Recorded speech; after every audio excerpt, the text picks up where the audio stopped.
बिस्मिल्लाहिर्रहमानिर्रहीम। जी अस्सलाम वालेकुम नाजरीन, मैं हूं आपका मेज़बान मुमताज़ ख़ान खोसा।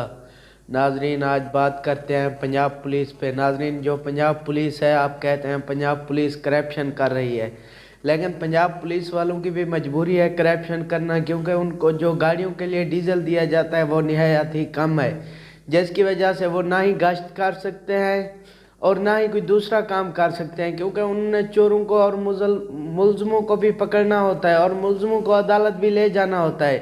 उनको 100 लीटर दिया जाता है महीने का, जिससे उनका खर्चा बहुत ज़्यादा है, क्योंकि उनको रात को भी गश्त करनी है और दिन को भी गश्त करनी है रोड पर। और जो SHO साहब की गाड़ी होती है उसके लिए 150 लीटर दिया जाता है महीने का, जिसकी वजह से तेल बहुत कम होता है। तो फिर उन्होंने करप्शन तो करनी ही करनी है, क्योंकि यही चीज़ हमारे DPO और RPO साहब को ही पता होनी चाहिए कि ये पेट्रोल डीजल इनको हम कम दे रहे हैं, जिसकी वजह से ये लोग करप्शन करते हैं।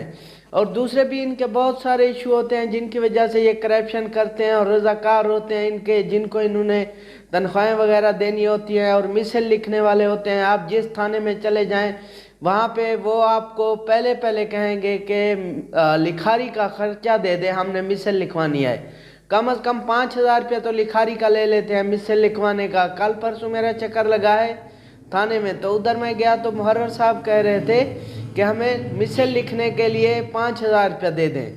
तो मिसल लिखने के लिए जब लिखारी को 5,000 दिया जाता है, तो हमारे अपने जो ASI और SI साहब होते हैं वो खुद क्यों नहीं लिखते मिसल? वो भी तो पढ़े लिखे हैं, वो अपनी मिसल खुद लिखें।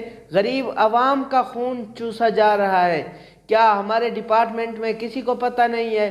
कुछ दिन पहले एक वीडियो वायरल हुई थी जिस पर अपना ट्रैक्टर वाले को एक पुलिस एहलकार रोड के ऊपर थप्पड़ मार रहा है। वो मेरे ख्याल में भावलपुर की वीडियो थी, जिस पे IG पंजाब साहब को नोटिस लेना चाहिए। शुक्रिया।